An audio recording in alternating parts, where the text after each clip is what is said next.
2008 থেকে এবছর মাত্র 17 বছরে নেপালে 14 বার সরকার বদল।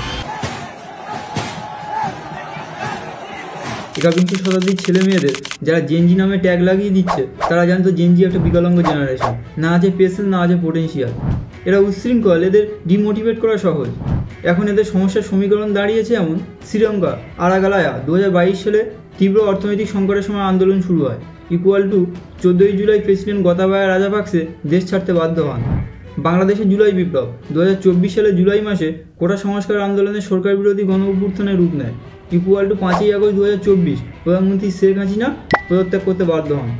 নেপালে ডিসকভারি রেভলিউশন 2025 সালে 4ই সেপ্টেম্বর সরকার সোশ্যাল মিডিয়া নিষিদ্ধ করলে তরুণদের বিকেন্দ্রীকরণ বিক্ষোভ শুরু হয়। = কেপি শর্মা ওলি পদত্যাগ করেন, যা পরবর্তীতে অন্তর্বর্তী সরকার গঠনে পৌঁছায়। এই সমীকরণগুলোর মান কি 0 নাকি 1?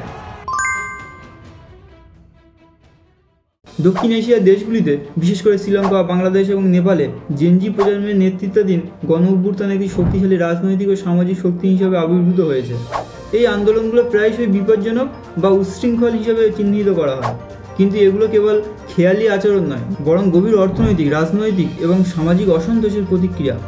এই প্রজন্ম যারা 1997 থেকে 2012 সালের মধ্যে জন্মগ্রহণ করেছে, তারা ডিজিটাল দক্ষতা আর সোশ্যাল মিডিয়া শক্তিকে ব্যবহার করে প্রচলিত রাজনৈতিক কাঠামোর দুর্বলতাকে সামনে এনেছে।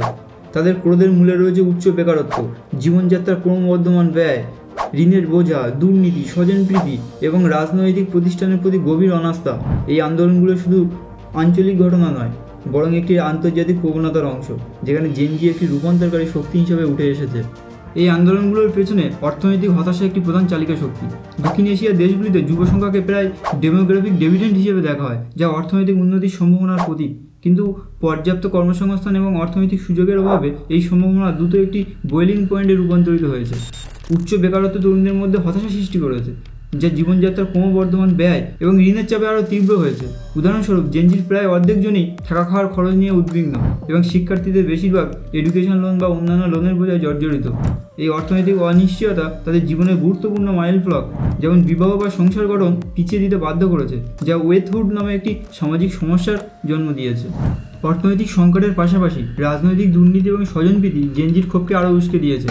শ্রীলঙ্কা, বাংলাদেশ এবং নেপালে রাজনৈতিক অভিজাতদের বিলাসবহুল জীবনযাত্রা এবং তাদের সন্তানদের বিদেশে উচ্চশিক্ষার সুযোগ সোশ্যাল মিডিয়ায় প্রকাশিত হয়েছে। নেপালে নেপোকিড এবং নেপোবেবি হ্যাশট্যাগুলো ভাইরাল হয়ে সাধারণ মানুষের সাথে অভিজাতদের বৈষম্যকে স্পষ্ট করেছে। এই দৃশ্যমান বৈষম্য তরুণদের ক্ষোভকে গণ আন্দোলনে রূপান্তরিত করেছে।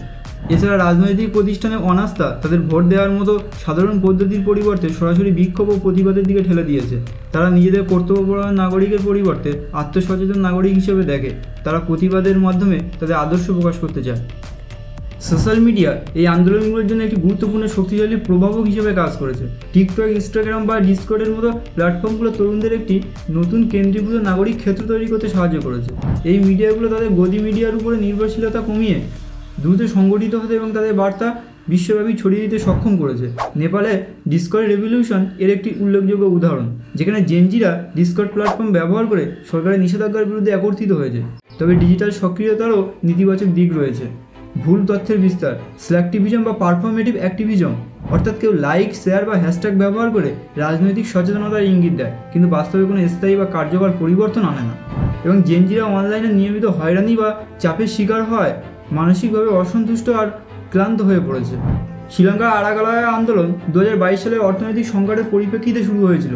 বিদ্যুৎ চুরি, জ্বালানি সংকট এবং 50%-এর বেশি মুদ্রাস্ফীতির কারণে তরুণরা প্রেসিডেন্টের বাসভবন দখল করে গোতাবায়া রাজাপাকসেকে ক্ষমতাচ্যুত করে এবং দেশ থেকে বাধ্য করে। বাংলাদেশে জুলাই বিপ্লব সরকারি চাকরির কোটা পুনর্বহালের বিরুদ্ধে শিক্ষার্থীদের প্রতিবাদ হিসেবে শুরু হলেও সরকারের দমনমূলক নীতি এটিকে একটি গণ অভ্যুত্থানে রূপান্তরিত করে।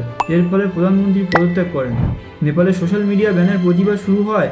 ডিসকর্ড রেভলিউশন দুর্নীতি ও স্বজনপ্রীতির বিরুদ্ধে নেতৃত্বহীন আন্দোলনে প্রধানমন্ত্রীর পদত্যাগে পরিণত হয়। এই ঘটনাগুলো প্রমাণ করে যে জেনজির আন্দোলনগুলো কেবল জীবনযাত্রা সুরক্ষার জন্য নয়, বরং গভীর রাষ্ট্রীয় অন্যায়ের বিরুদ্ধে সংগ্রাম। এই আন্দোলনগুলোর ইতিবাচক ও নেতিবাচক উভয় দিক রয়েছে। ইতিবাচকভাবে এগুলো দীর্ঘদিনের দুর্নীতিগ্রস্ত নেতাদের ক্ষমতাচ্যুত করেছে এবং গণতান্ত্রিক নবায়নের পথ প্রশস্ত করেছে। তরুণদের অংশগ্রহণ একটি নতুন নাগরিক সংস্কৃতির জন্ম দিয়েছে, যেখানে তারা তাদের অধিকার ও মূল্যবোধ সম্পর্কে আরও সচেতন হয়েছে। অতীতের যুব আন্দোলনের মতো এই তরুণ কর্মীরা ভবিষ্যতে সমাজের গুরুত্বপূর্ণ নেতা হিসেবে দীর্ঘমেয়াদী পরিবর্তন আনতে পারে। তবে নেতৃত্বহীন ও বিকেন্দ্রীভূত কাঠামোর কারণে এই আন্দোলনগুলো রাজনৈতিক শূন্যতা সৃষ্টি করতে পারে, যা অস্থিতিশীল এবং বাহ্যিক শক্তির প্রভাবে বিস্তার ঝুঁকি তৈরি করে।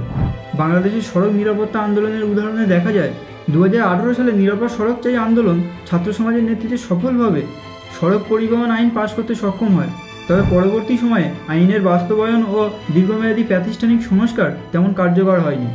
অবৈধ যানবাহন, অপর্যাপ্ত লাইসেন্স ও নজরদারির অভাবে সড়ক নিরাপত্তা প্রতিষ্ঠায় তেমন কোনো অগ্রগতি হয়নি।